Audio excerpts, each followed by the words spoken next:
You know, when you spend your entire life building something, whether it's a home, a family, or just a sense of stability, you never imagine that the people you love most will one day try to rip it out from under you. My name isn't important.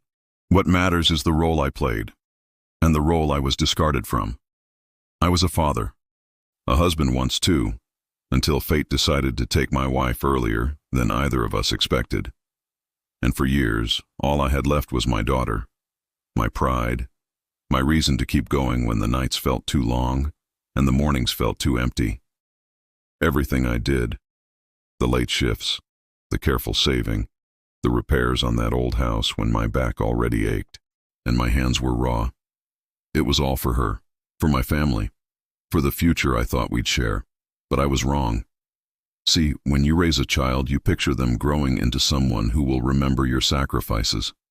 Someone who, when you're older and slower, will say, "Don't worry, Dad, I've got you now." That's the picture I carried in my head for years. The reality? My daughter looked at me not as her father, but as an obstacle. It didn't happen all at once. No, betrayal rarely comes crashing in like a storm. It creeps in, softly, slowly, almost unnoticed, until one day you wake up and realize you're no longer loved. You're in the way. And that's exactly what happened to me. The house I lived in wasn't just four walls and a roof. It was the story of my life carved into wood and stone. My daughter's laughter had once echoed down its hallways. My wife's gentle humming used to drift from the kitchen on Sunday mornings. Every corner had a memory. But to my daughter, to her new husband, it wasn't a home. It was property, an asset, something they believed would one day be theirs. I'll never forget the way she looked at me that afternoon, her eyes sharp, calculating in a way I'd never seen before. "Dad, don't you think this house is a little too much for you now? You don't need all this space. You should consider moving somewhere easier to manage." The words sounded innocent enough, almost caring, but I could feel it, the undertone, the hunger. And standing behind her, her husband gave a smirk so faint most people wouldn't have noticed.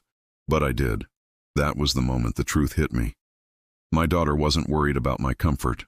She was circling me like a predator, waiting for me to step aside, so she could take what she thought was hers. Do you know what that does to a man? To look into the eyes of the very child you sacrificed everything for, and realize you're nothing more than an inconvenience. It hollowed me out. At night I'd sit in the dark living room, the glow of the old lamp stretching shadows across the walls, and I'd replay every memory of her childhood. The birthdays, the scraped knees, the times I worked double shifts so she could have the better school uniform, or the trip with her friends. All of it. And I'd ask myself, how did we get here? How did love turn into this cold calculation? I'd like to tell you I brushed it off, that I told myself she was just being practical, that she loved me deep down, but that's not the truth. The truth is, her words dug into me like knives, and the more she pushed, the more I realized I wasn't imagining it. I overheard the whispers. I saw the brochures left lying carelessly on the counter. Glossy pamphlets for retirement homes, assisted living facilities, as if I were already halfway in the grave. And I heard them, late at night, when they thought I was asleep upstairs. Her voice, low, sharp. "Once he's out, the house is basically ours." His voice, smug. "Yeah, he's stubborn, but he won't last forever. We'll just keep pushing." Those words, they cracked something inside me. I wasn't just being nudged. I was being erased. And for a while, I let myself sink into that hopelessness. The idea that maybe they were right. Maybe I didn't belong there anymore. Maybe I really was too old, too slow, too useless. But then, and this is the part they never saw coming, something inside me shifted. Because beneath the pain, beneath the humiliation, there was still a spark of the man I used to be. The man who had built this life with his own two hands. And the more they tried to strip me of my dignity, the stronger that spark grew. And that's when I realized something. They thought the house was already theirs. They thought they could push me out, corner me, break me. But they had no idea. It was mine to take away. And when I tell you I did, oh, I took it away in a way that would make sure they never forgot the lesson. So sit back. Because if you've ever been underestimated, disrespected, or treated like you were disposable, this story is going to hit home. Because I'm about to tell you how my daughter tried to get rid of me, and how in the end I sold the very house she thought she was stealing.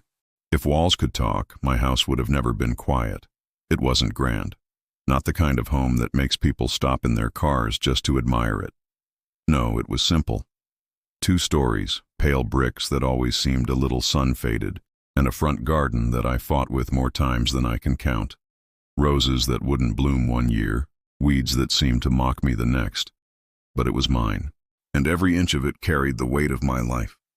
When you walked through the front door, there was this faint creak right at the hinge. I'd always meant to fix it, but I never did, because that sound became the soundtrack of my mornings. I'd hear it when my wife came home from her night shift, tired but smiling. I'd hear it when my daughter, barely tall enough to reach the handle, shoved it open with all her little strength after school, her backpack bouncing behind her.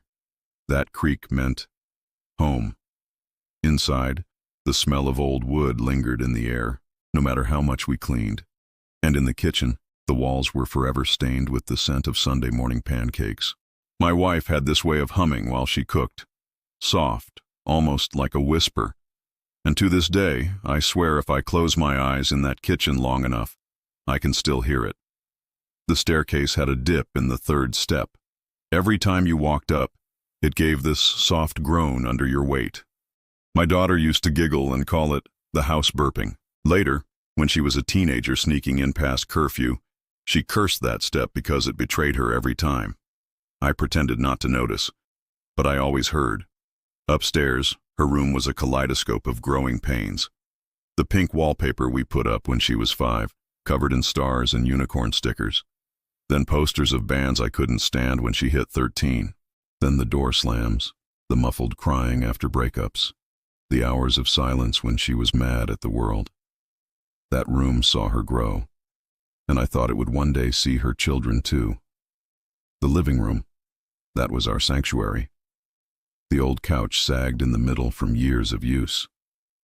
That's where we watched movies on Friday nights, where I read bedtime stories until my throat went dry, where I held my wife's hand while we planned a future that never came.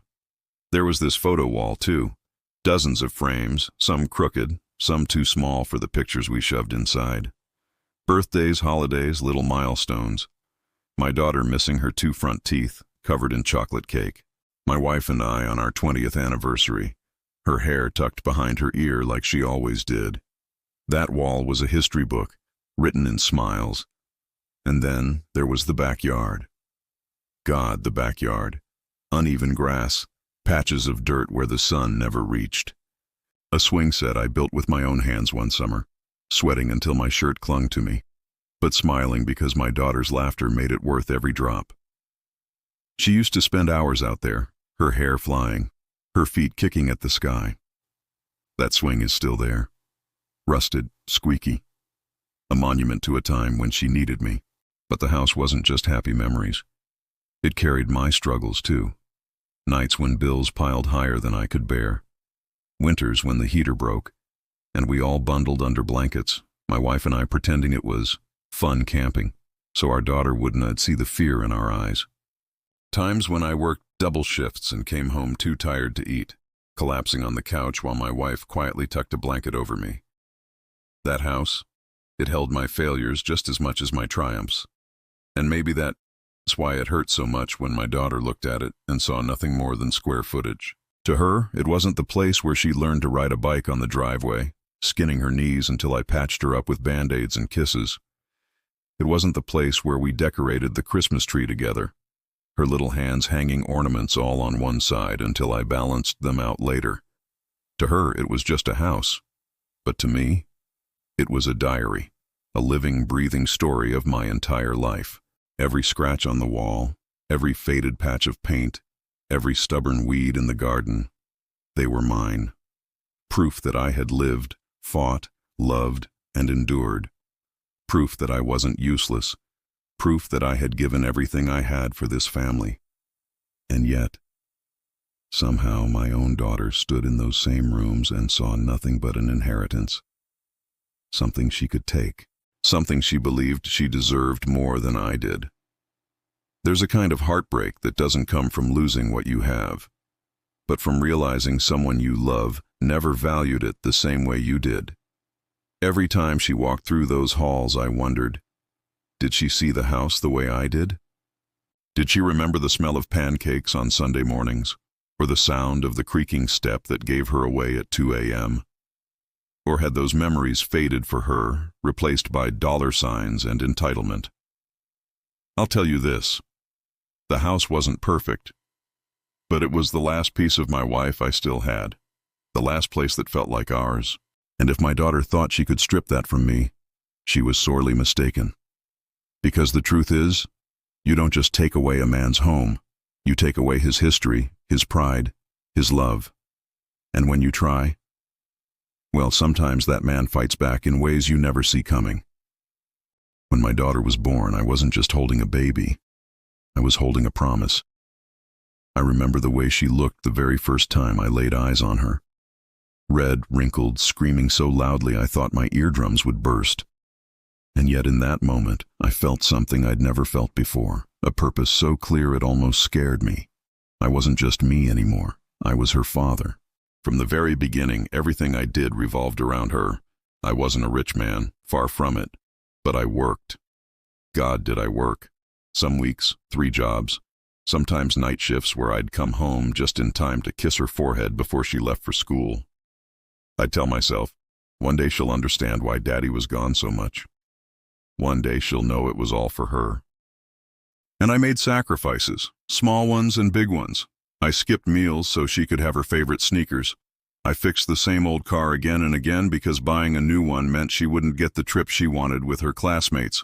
My wife and I gave and gave and gave, not because we expected repayment, but because that's what parents do. There were so many moments that made all that sacrifice worth it. Her first day of school, I stood at the gate long after she went inside, just to make sure she was okay. The first time she rode a bike, she wobbled, crashed, skinned her knees, and cried. I remember kneeling on the pavement, dabbing her tears away and telling her, falling down doesn't mean you failed. It means you're learning. When she turned 10, she begged me for a dog. I told her we couldn't afford it, that maybe one day. She cried herself to sleep that night, and the very next week I worked 2 extra shifts, sold an old watch of mine, and surprised her with a scrappy little mutt from the shelter. She named him Max. That dog followed her everywhere, and for years I thought she'd remember that as proof that her dad always found a way. And when she became a teenager, and the world seemed to turn against her, I tried to be the steady ground. The breakups, the friendships that ended in drama, the exams she swore she'd never pass. I was there, always, with the same words. You're stronger than you think, and no matter what, I've got your back. I never raised my voice at her, never laid a hand, even when I was bone-tired, even when she shouted things at me that cut deep. You don't get it, Dad. You're so old-fashioned. I swallowed the hurt because I knew teenage storms pass. And I believed, maybe foolishly, that all the love I poured into her would one day come back. That when she grew up, she'd look at me with gratitude. That she'd say, "You were always there, Dad. You never let me down." But somewhere along the way, something shifted. At first it was subtle. Phone calls that grew shorter. Visits where she spent more time scrolling through her phone than actually talking to me. Excuses. I'm busy with work, Dad. I'll come by next week. Weeks turned into months, and when she did visit, it wasn't the warm reunions I dreamed of. It was cold, rushed, almost like she was checking me off a to-do list. I told myself not to take it personally. Kids grow up. They have their own lives. That's what parents want, isn't it? For their children to be independent? But deep down, I felt it. The distance. The wall forming between us. And then came the man who would drive the final wedge. The first time she introduced me to him, I smiled, shook his hand. I wanted to believe she had found someone who would care for her the way I always had. But even then, something in his eyes unsettled me, calculating, Cold. The kind of look a man gives when he is sizing up what S in it for him. Still, I kept quiet. I told myself I was being protective, maybe even jealous. She deserved happiness. She deserved love. And if this was the man she chose, I had to trust her judgment. But slowly, I saw her change. The warmth she used to have for me dimmed.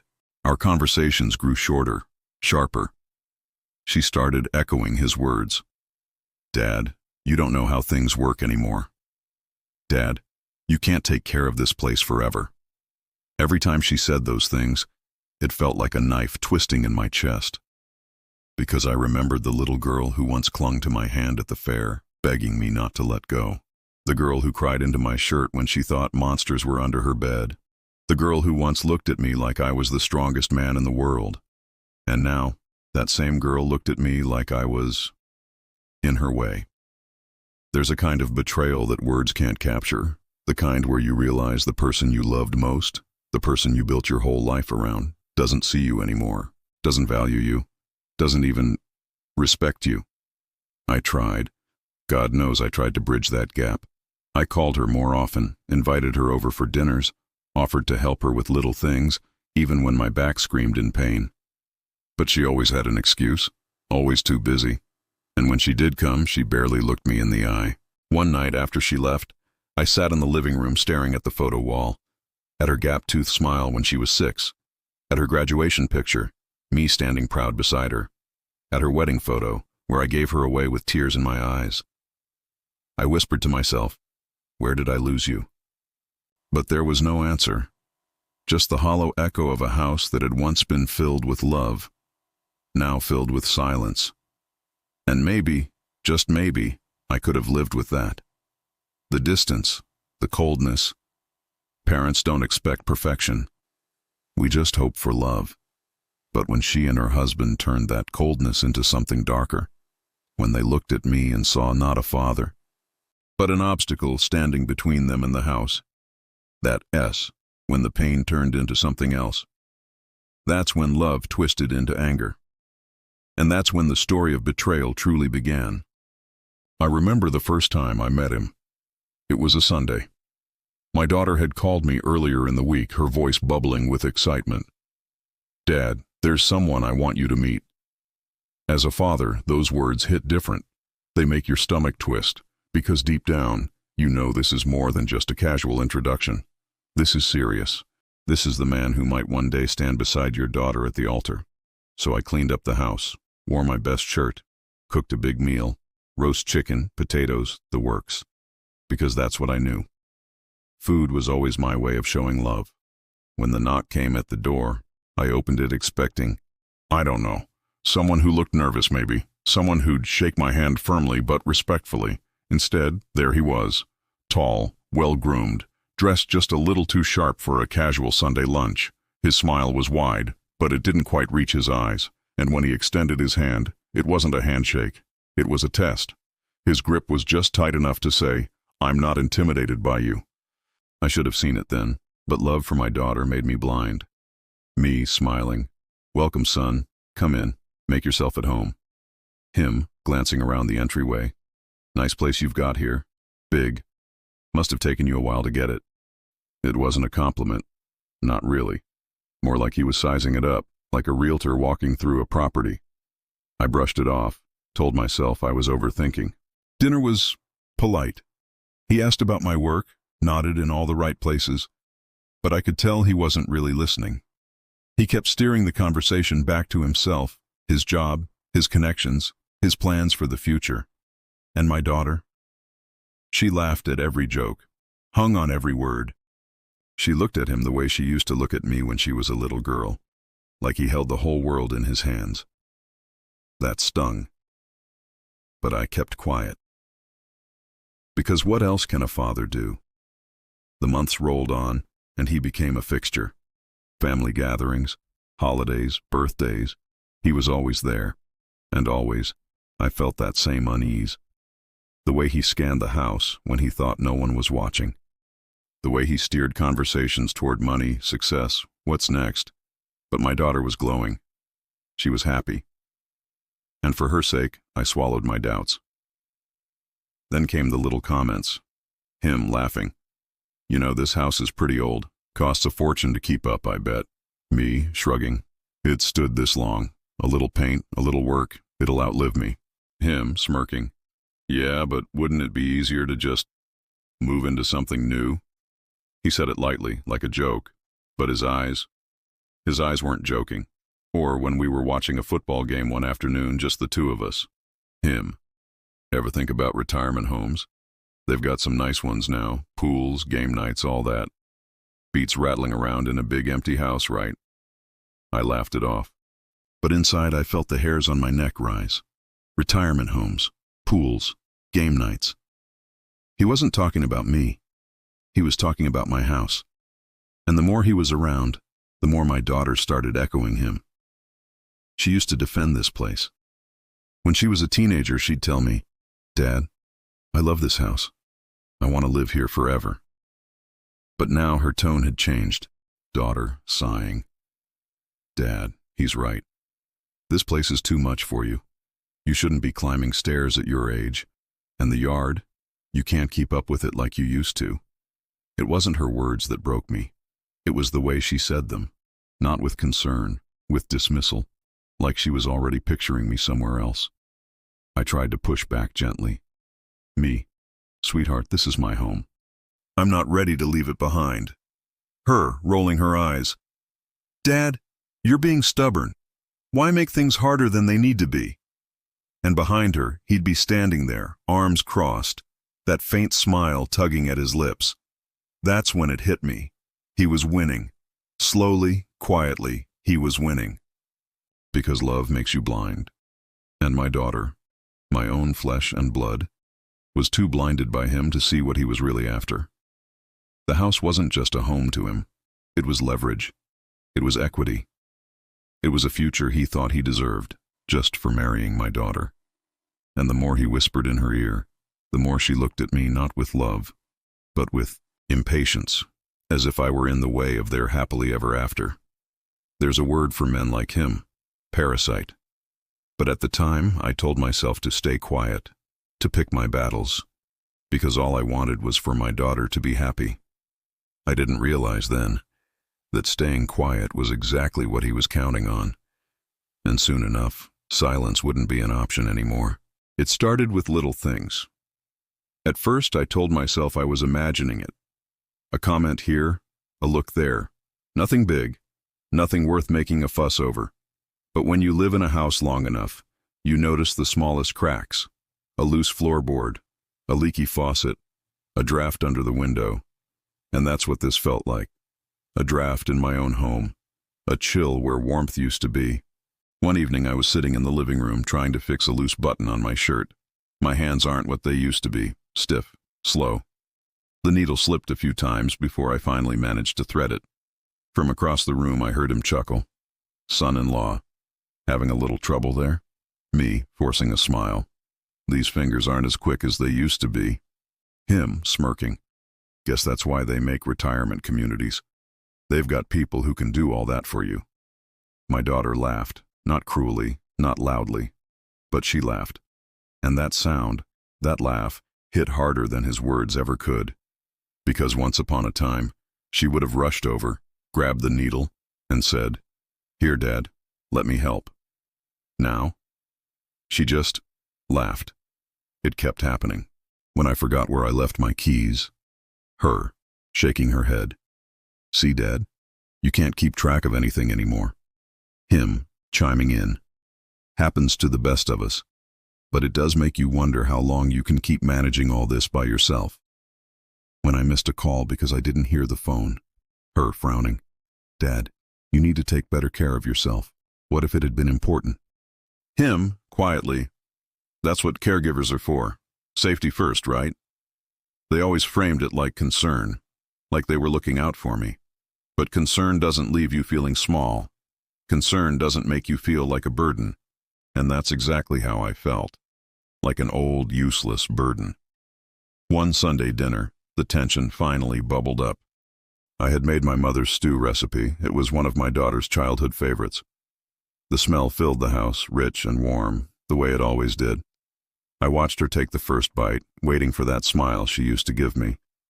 But instead she frowned slightly and glanced at him. Her. It's a little salty, isn't it? Him, grinning. Maybe his taste buds aren't what they used to be. Happens. They laughed together. I sat there, spoon in hand, heart pounding in my chest. The stew tasted fine to me, perfect even. But in that moment it didn't matter. The food wasn't the thing being judged. I was. That night I couldn't sleep. I lay in bed staring at the ceiling, replaying their words. Can't keep track. Caregivers. Not what they used to be. Were they right? Was I slipping? Was I too stubborn to see it? I thought about all the times I'd dropped things, forgotten little details, struggled with small chores. They added up in my head like evidence in a trial. And the jury, my own daughter, was already convinced of the verdict. But then I remembered. I had raised her. Alone, after her mother passed. I had worked double shifts, gone without food so she could eat, stayed awake nights when she was sick. I had built this life, brick by brick, sacrifice by sacrifice, and now I was being made to feel like an inconvenience. The gaslighting got worse. One afternoon I overheard them in the kitchen. I wasn't supposed to. I was in the hallway, moving quietly. Her whispering, "Dad's slipping, I'm telling you. He doesn't even notice half the things around here anymore."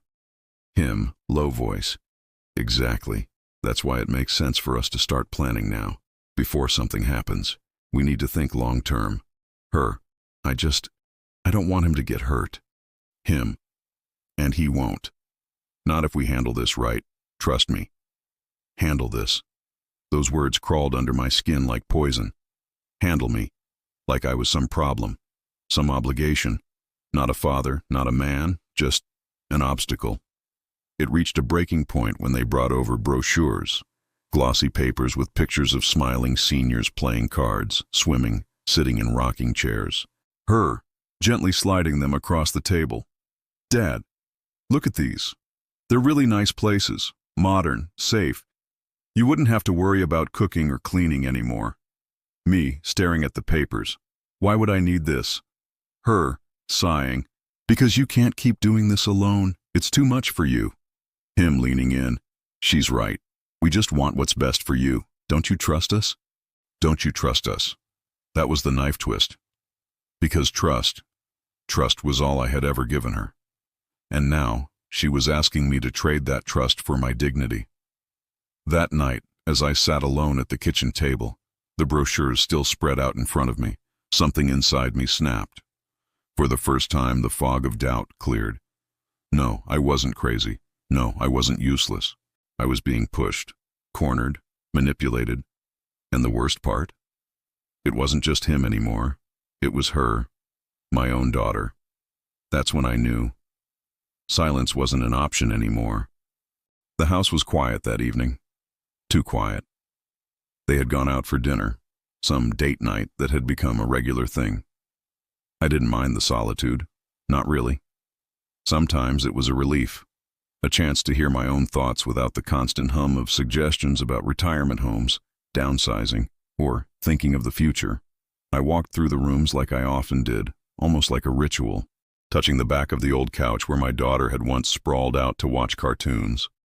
Pausing at the window where my wife used to stand, arms folded, humming to herself as she looked at the yard. These walks grounded me, reminded me who I was, what this place meant. But that night, something new caught my eye. On the kitchen counter under a pile of unopened mail, I saw a manila folder. The corner stuck out just enough to catch the light. It wasn't mine. My name wasn't on it.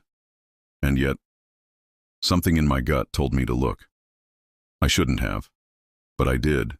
Inside were printouts, numbers, graphs, mortgage details, my mortgage. But here's the thing. The mortgage had been paid off years ago. This house was mine, free and clear. Or at least, that's what I thought. As I flipped through the papers, my chest tightened. These weren't just financial documents, they were projections, spreadsheets showing estimated sale prices, notes in the margins, in my son-in-law's handwriting, prime location, market's hot right now. Equity potential, 500K plus. My hands shook as I turned the pages. At the bottom of one, scrawled in ink, were the words that made my blood run cold. When Dad moves out, we can list immediately. Don't tell him yet. I read it again and again. The words blurred, but the meaning stayed sharp, stabbing at me with every glance. When Dad moves out. Not if, not someday. When. I sank into the kitchen chair, the folder spread open in front of me. My heartbeat thudded in my ears. My throat felt dry like I'd swallowed sand. I thought of every laugh, every smile, every concerned comment they had made, every brochure slid across the table, every dismissive glance. It wasn't about me. It was never about me. It was about this house, my wife's laughter in these walls, my daughter's first steps across this floor, every sleepless night, every scraped knee, every sacrifice. All of it reduced to a dollar sign in the margins of a spreadsheet. And the worst part, my daughter knew. She wasn't being manipulated anymore. She was in on it. I don't know how long I sat there. Minutes, hours. Time lost all meaning. When the door finally opened, I scrambled, shoving the papers back into the folder and slipping it under the mail where ID found it. My hands moved on their own, practiced and steady, though inside I was anything but calm. They walked in laughing. She leaned into him, her hand on his arm, eyes bright. They looked so happy, so united. And for the first time, I didn't see my daughter. I saw a stranger. Later that night, as I lay in bed, I listened to the faint murmur of their voices from the other room, her softly. We'll talk to him again tomorrow. He has to see reason eventually. Him. Don't worry, he'll cave. It's just a matter of time. He can't keep up like this forever. Their voices faded into muffled laughter, and something inside me shifted. Before that night I had felt powerless, small, like maybe they were right, and I was just being stubborn. But now I had proof. I wasn't crazy. I wasn't paranoid. They wanted me gone. And that knowledge burned hotter than any insult, any microaggression. It wasn't sadness anymore. It wasn't fear. It was anger. Slow, heavy, righteous. For the first time in months, I slept soundly, because for the first time in months, I wasn't doubting myself. I was planning. Sleep didn't come easy anymore. Most nights I lay there staring at the cracks in the ceiling, my mind racing with thoughts I couldn't shut off. But that night, the night I found their papers, their plans, the silence was heavier than usual. I lay flat on my back, hands clasped over my chest, listening to the faint hum of the refrigerator down the hall. I could hear the creaks of the old house settling, the pipes groaning as they cooled. And beneath it all, I could hear their laughter from the guest room, soft, muffled, but there, like termites eating away at the beams of this house, eating away at me. My body felt strange. My chest was tight, but not with fear. My pulse thudded steady, controlled, like the beat of a war drum. My hands, the same hands that fumbled with buttons and dropped keys, were calm, still. And in that stillness, a thought rose up, clear as glass. They think I'm weak. It repeated itself in my head, over and over. They think I'm weak. They think I'm blind. They think I'm done. I turned my head toward the wall. Just on the other side of it, my daughter slept, curled up against that man who saw me as nothing but a paycheck in brick and mortar. For a moment, grief tried to choke me. This was my little girl, the one I carried on my shoulders through county fairs, the one I rocked to sleep after nightmares, the one who used to grab my hand and whisper, "Don't let go, Daddy." And now she was holding his hand, whispering with him, planning my erasure. Tears welled in my eyes, hot and heavy. They rolled down into my ears as I stared at the ceiling. But the grief didn't stay long. Something else pushed it aside. Something harder. Anger. Not the wild, flailing kind. Not shouting, not smashing plates, not slamming doors. No, this was colder, quieter. The kind of anger that seeps into your bones and makes you see things clearly for the first time. I thought about my wife. God, she would have hated him. She had an instinct for people. a way of cutting through the charm to see the truth underneath. "Don't ever let anyone take advantage of you, love," she used to say. "Kindness doesn't mean weakness." Her voice rang in my ears now, so sharp it made my breath catch. And for the first time in months, I felt her beside me. Not physically, but in spirit. Like she was reminding me of who I was. I wasn't some doddering old man waiting to be handled. I wasn't useless. I was the man who had worked double shifts at the factory so my daughter could go to college. The man who had walked home in the rain, shoes soaked through so I could save on bus fare and put that money toward groceries. The man who had built this life brick by brick, this house, this home, this family. And if they thought I was just going to hand it over, they didn't know me at all. I swung my legs over the side of the bed, my feet pressed into the cool wood floor. For a long while, I just sat there, staring into the dark. A thought formed. Dangerous. Tempting. What if I sold it first? The idea startled me. It was absurd. This was my home, my sanctuary. Selling it felt like tearing out my own heart. But then I remembered the folder, the scribbled notes. When Dad moves out, they already saw it as theirs, already spent the money in their heads, already planned their future on the bones of my past. No. If anyone was going to decide the fate of this house, it would be me, on my terms. The corners of my mouth twitched. For the first time in months, I almost smiled. As the night wore on, I made a silent vow. They wanted me gone. They wanted my house.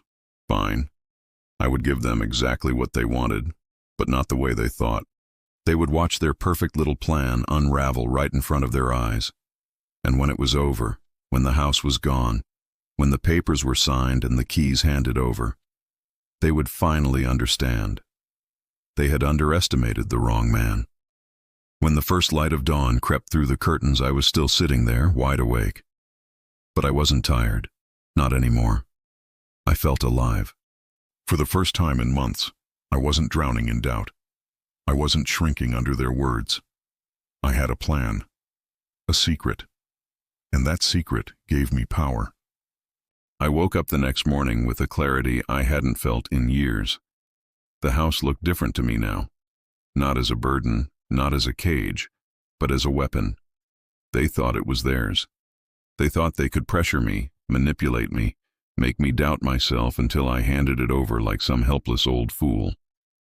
But they had forgotten one thing. The deed was in my name, and that meant the choice was mine. The first step was research. I waited until they were out again. A trip to the grocery store, some errand I pretended to be too tired to join.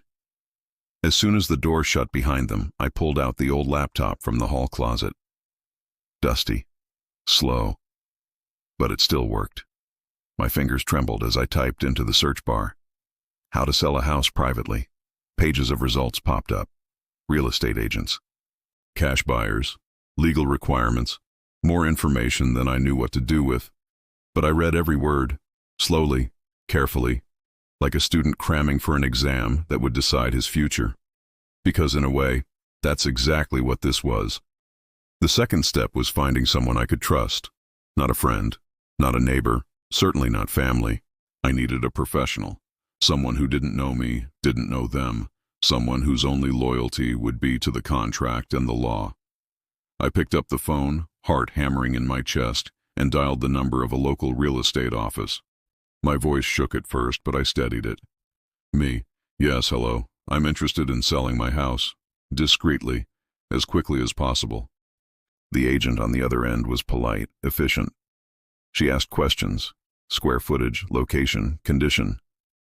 I answered each one, keeping my voice calm, even though my palms were slick with sweat. When she suggested an appraisal, I agreed. We set a date for later that week, a morning I knew my daughter and son-in-law would be out. As I hung up the phone, a thrill shot through me. Fear, yes, but also excitement. For the first time, I wasn't reacting to their plans. I was making my own. At dinner that night, I played the part of the tired, confused old man. They were talking again about options. My daughter slid another glossy brochure across the table, this one with a picture of smiling seniors gardening. Her, "Dad, look at this one." They even have art classes. You always said you wanted to try painting. Me, feigning hesitation. It does look nice. Maybe, I don't know. Him, smirking. It's the smart move. You'll thank us when you were not breaking your back mowing that big yard anymore. I nodded, pretending to consider it, pretending their words still had weight. Inside, I was laughing. Because while they were dreaming about me shuffling into some retirement home, I was making sure they'd never see a dime from this house. The appraisal day came. I watched the agent walk through the rooms, clipboard in hand, her eyes sharp and calculating. She noted the hardwood floors, the sturdy foundation, the size of the yard. She asked about upgrades, repairs. I answered honestly. Some things were old. Some things needed fixing. But she nodded, impressed all the same. When she finally told me the estimated value, I almost fell out of my chair. It was higher than anything I'd ever imagined. More money than I had seen in my entire lifetime of paychecks. $500,000, maybe more. I felt lightheaded, like the walls were spinning. This house, my house, wasn't just a home. It was freedom, and I would be damned if I let them take it from me. That night, as I sat at the kitchen table with the numbers running through my head, I made a list. Contact lawyer, prepare documents, keep everything quiet, act normal. The last item was the hardest, because every time my daughter smiled at me now, every time my son-in-law clapped me on the shoulder, I saw vultures, waiting, circling. And I wanted to scream, to slam the papers down in front of them and say, I know what you're doing. I'm not stupid. I'm not weak. But I couldn't. Not yet. Revenge, I realized, was like cooking stew. You couldn't rush it. You had to let it simmer. Let the flavors deepen. So I smiled. I nodded. I pretended.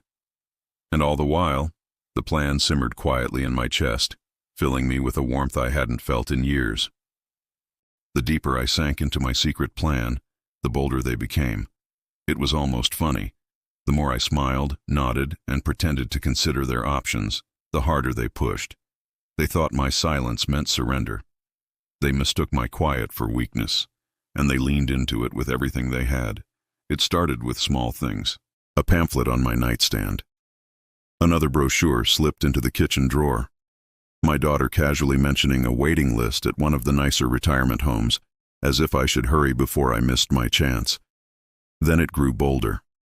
One evening, while we sat in the living room, she set her phone on the coffee table and pulled up a slideshow of apartments. Her cheerful, "See this one, Dad? Second floor unit, right by the elevator. And look, they have a community dining hall. You wouldn't even have to cook." I forced a smile, nodding like I was impressed. Inside, my blood simmered. Cooking was one of the few joys I had left. My wife and I used to cook together, experimenting with new recipes, laughing when things burned. The idea of giving that up, of sitting in some cafeteria line with strangers, felt like an insult to everything we had built together. But I didn't say that. Not yet. My son-in-law was less subtle. Him, blunt. "It doesn't make sense for you to rattle around in this big place. It's wasted space. And the longer you wait, the more repairs it'll need. You should cash out while the market's good." The word cash out made my skin crawl. This wasn't a stock portfolio. This was my home. But to him, it was just numbers. Profit. A payday waiting to happen.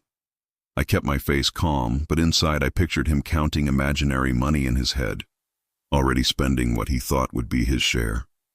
The worst moment came one rainy afternoon. I was reading in the den, listening to the soft patter of raindrops against the window, when my daughter walked in with a manila envelope. She set it down in front of me, her expression carefully neutral.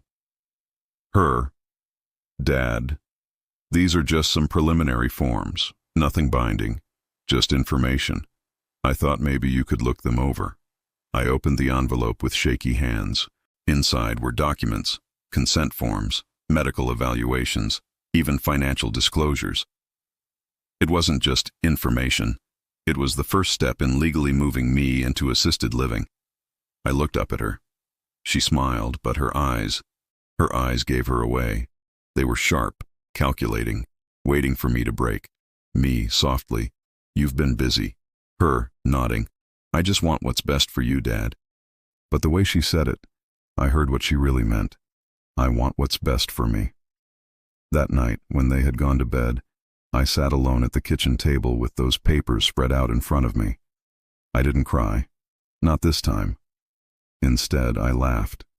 A low, quiet laugh that startled even me. Because while she thought she was maneuvering me into a corner, I already had a buyer lined up.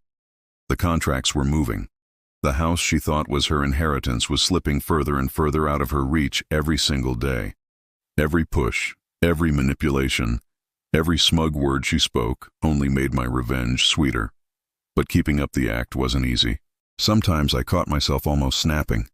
My hands would clench under the table. My jaw ached from holding back biting words. I had to remind myself, patience. Revenge wasn't about speed. It was about timing. So I let her think she was winning. I let him think he was smarter. And all the while, the papers moved closer to completion. The sale wasn't just possible anymore. It was inevitable. It happened on a Sunday, the kind of day that should have been peaceful, the kind of day that used to mean something when my wife was alive. She loved Sundays, slow mornings with coffee, fresh bread from the bakery, the sound of the radio playing softly in the background. But now Sundays were just another battlefield. My daughter had invited a few of her friends over, just for brunch. She'd said, "It'll be nice, Dad. You shouldn't be alone so much." I knew better. It wasn't about me. It was about appearances, about showing off her role as the caring daughter, the one who sacrificed so much to look after her poor, aging father. When her friends arrived, she floated around the kitchen like a hostess on a stage. She poured mimosas, set out a tray of pastries, laughed at their compliments about the house. Friend number one admiring, "This place is gorgeous. How lucky you'll be to have it one day." Her with a laugh too quick, too bright, "Oh, we'll see. Dad can't keep up with it forever." I froze. The words stung, not because they weren't too true, the upkeep was hard, but because of the way she said it, like I wasn't sitting right there, like I was already gone. The conversation turned sharper. Her friends asked questions about retirement homes, about downsizing. My daughter answered them all with confidence, as though the decision had already been made. Her, "We've been looking at some wonderful places. Honestly, it's for the best. He doesn't need all this space." And then, the moment that broke me, one of her friends, sipping her drink, asked, "But what about the house? What happens to it?" My daughter smiled, a smile I will never forget. Her, casually, "Oh well, eventually it'll come to us. We'll take good care of it. Maybe even renovate. Add a pool. You know." The table laughed. Someone joked about pool parties. My son-in-law chimed in with ideas about an outdoor kitchen, and I sat there, invisible in my own home, while they planned their future on the bones of mine. Something inside me snapped. I didn't yell. I didn't throw my glass across the room or storm out. Instead, I went very still. Because in that moment, something crystallized in me.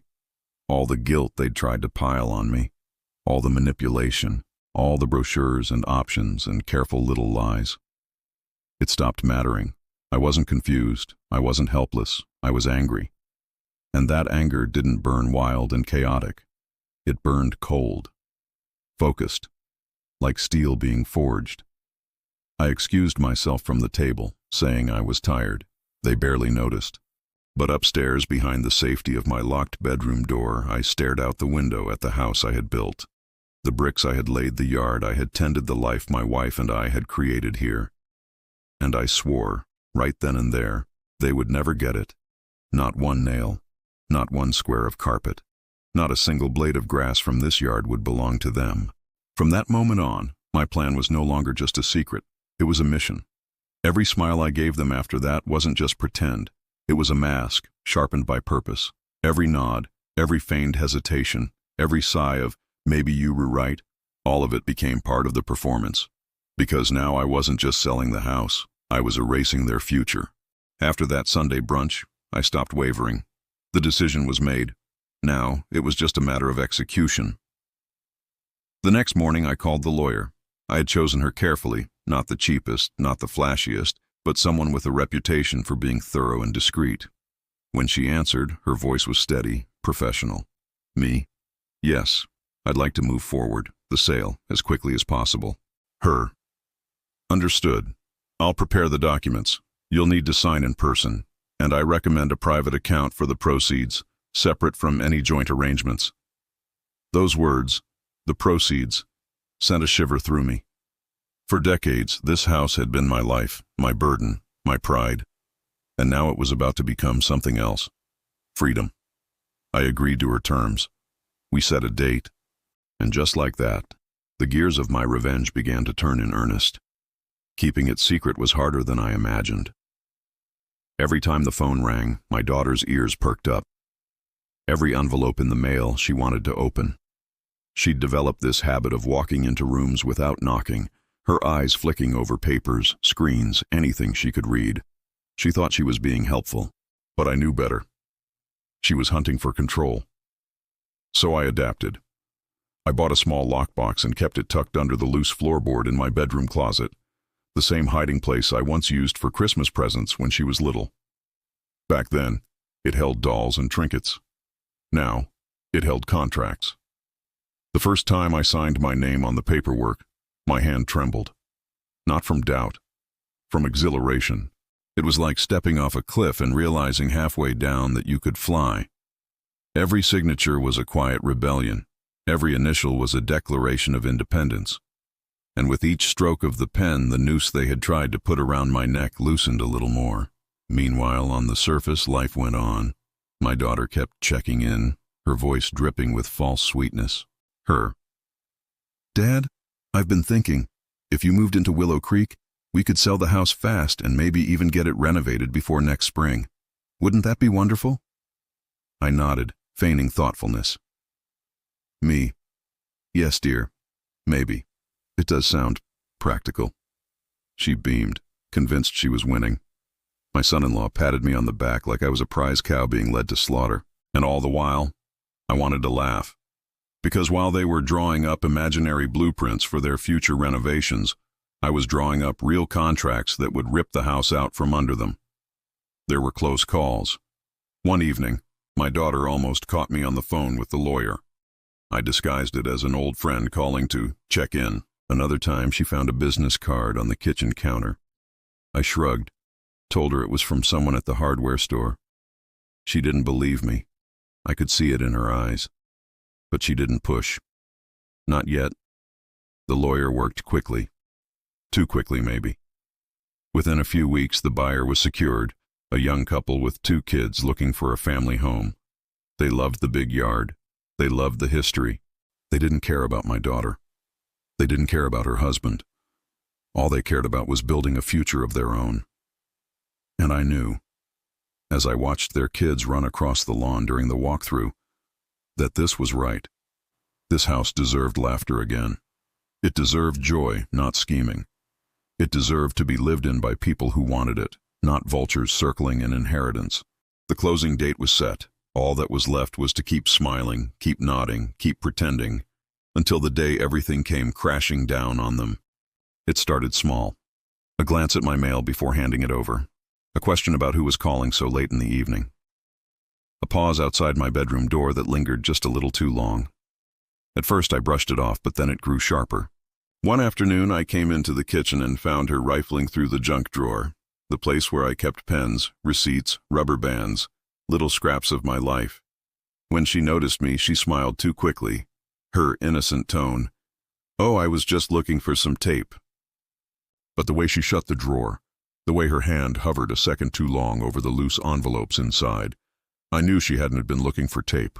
She was looking for evidence, evidence that I was slipping away from her control.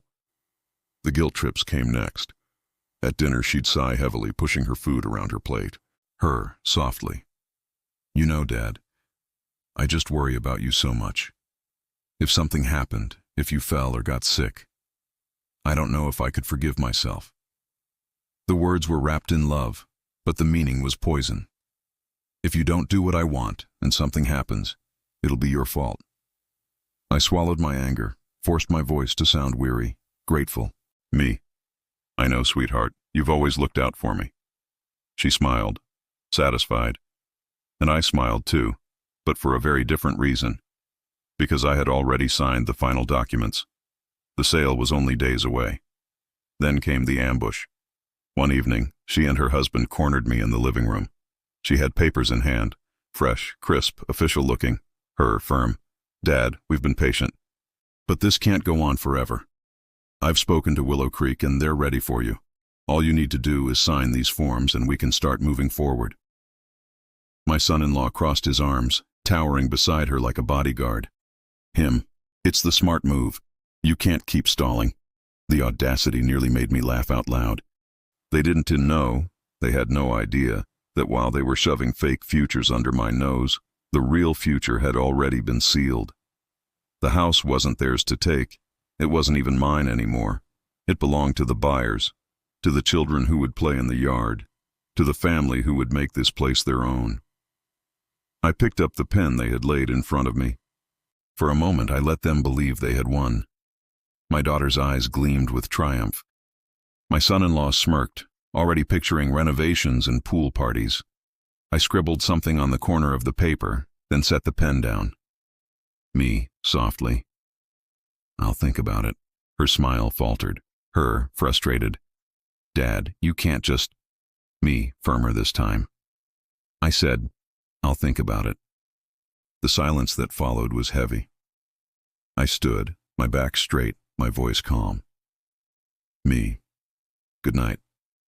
And I walked upstairs, leaving them staring at their unsigned dreams. In my room, I locked the door, opened the lockbox, and looked at the real documents, the ones that mattered. The ink was already dry, the deal was already done, and in just a few days, their little charade would come crashing down. The day came quietly, no thunderclap, no dramatic storm, just a crisp, ordinary morning. I was in the kitchen making coffee when the doorbell rang. My daughter called out from upstairs, "Dad, are you expecting someone?" I smiled into my mug. "Yes," I said softly. "I am."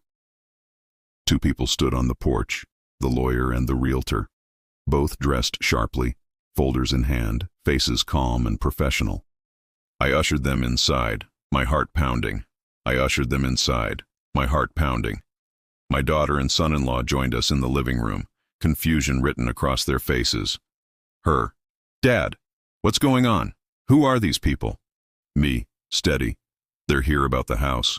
Her face lit up for a moment, triumph flashing in her eyes. Her, to her husband, "Finally." But then the lawyer spoke. Lawyer, professional tone. "Mr. Thompson, we're here to finalize the transfer. The buyers will be arriving later to sign, but all preliminary paperwork has been completed." The color drained from my daughter's face. Her, stammering, "Buyers? What buyers?" The lawyer glanced at me. I nodded. Lawyer, "The sale has been completed. The house is no longer in your father's name." Silence. For a long moment, the only sound was the ticking of the clock on the mantel. Then my daughter's voice, sharp and high-pitched. Her, You sold it? Without telling us?" I turned to her, my voice calm but cold. Me, "You made it very clear you didn't want me here, that this house was too much, that I was too much. So I listened. I sold it." Her husband stepped forward, anger flushing his cheeks. Him, "Are you insane? Do you know what you've done? This house was—" Me, cutting him off. "This house was mine, not yours, not hers, mine. And now it belongs to someone who deserves it, someone who will love it, not circle it like vultures." My daughter's eyes filled with tears, not of sadness, but of fury. Her, voice trembling, "We were supposed to—" Me, "Supposed to what? Inherit it? Live off it? Profit from it? You don't get to decide what happens to my life or my home. Not anymore. Not ever again." The lawyer slid the final folder across the coffee table. I signed the last page with steady hands. The sound of the pen scratching against the paper felt like thunder in the silence. When I set it down, I looked at them both, their faces pale, their plans in ruins. And for the first time in years, I felt light, free. They exploded after that. My daughter shouting, my son-in-law pacing like a caged animal, but I didn't hear them. I heard only my own heartbeat, steady and strong, and the faint echo of my wife's laughter in the walls, as if she were there, smiling with me, proud of what I'd done. When the lawyer and realtor left, I followed them out to the porch. I looked back one last time at my daughter, still standing in the living room, her face twisted with rage. Me, softly but firmly, "Good luck with your pool." Then I closed the door. The days that followed were quiet. Not in the house. My daughter and her husband filled it with their arguments, their whispers behind closed doors, their frantic phone calls that always ended in silence when I entered the room. But inside me, it was quiet. For the first time in years, I felt a calmness I couldn't describe. The weight of their manipulation, the suffocating guilt, the endless pressure, gone. All replaced by a stillness, a freedom. My daughter barely looked at me at first. When she did, her eyes were sharp, full of betrayal, though she had no right to call it that. She tried a few times, her voice brittle. "Dad, how could you? After everything I've done for you." I didn't argue. I simply met her gaze and said calmly, "Me. You did it for yourself, not for me, and you know it." That ended the conversation every time. My son-in-law was less subtle. He muttered insults under his breath, sometimes not even bothering to hide them. Stubborn old fool. Doesn't know what he's doing. Threw away a fortune. I ignored him, because the truth was, the fortune wasn't his to claim. And for the first time, he was finally realizing it. The day the moving trucks came for the new family, I stood on the porch, watching as the little kids ran up the steps, their laughter filling the air. My daughter stood behind me, arms crossed, her face pale with rage. Her whispering, "This was supposed to be ours." I turned to her, my voice soft but steady. "Me. No, it was never yours. It was always mine, and now, it's theirs." Her eyes flashed with anger, but she said nothing, because there was nothing left to say. That night I packed my own things, the few boxes I needed, the photos, the keepsakes that truly mattered. I wasn't moving to a retirement home like she wanted.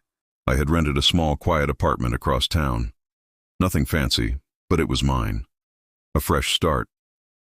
When I closed the door behind me for the last time, I didn't feel sorrow. I felt my wife's presence again, as if she were walking beside me. And in that moment, I knew she would have been proud. Because I hadn't just sold a house. I had reclaimed my dignity. When I look back now, I don't feel regret. I don't feel sorrow. I feel clarity. You see, family isn't about blood. It's about respect, about love, about showing up for each other when it matters. My daughter wanted to treat me like a burden, like a relic to be packed away so she could enjoy the spoils of my life, his work. But life doesn't work like that. Respect must be earned. And when it's broken, there are consequences. Selling that house wasn't just an act of revenge. It was a reminder, to her, to me, maybe even to you listening right now, that no one has the right to strip you of your dignity. Sometimes the sweetest justice isn't shouting or fighting or begging someone to see your worth. It's showing them, with quiet resolve, that you are stronger than they ever imagined, and walking away with your head held high. So tell me, have you ever been underestimated? Have you ever had someone treat you like you didn't matter, only to prove them wrong in the end?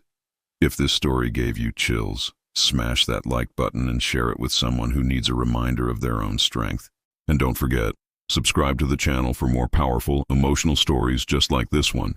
Because sometimes the best revenge isn't loud, it's quiet, it's calculated, and it leaves the ones who wronged you wondering how they ever thought they could win.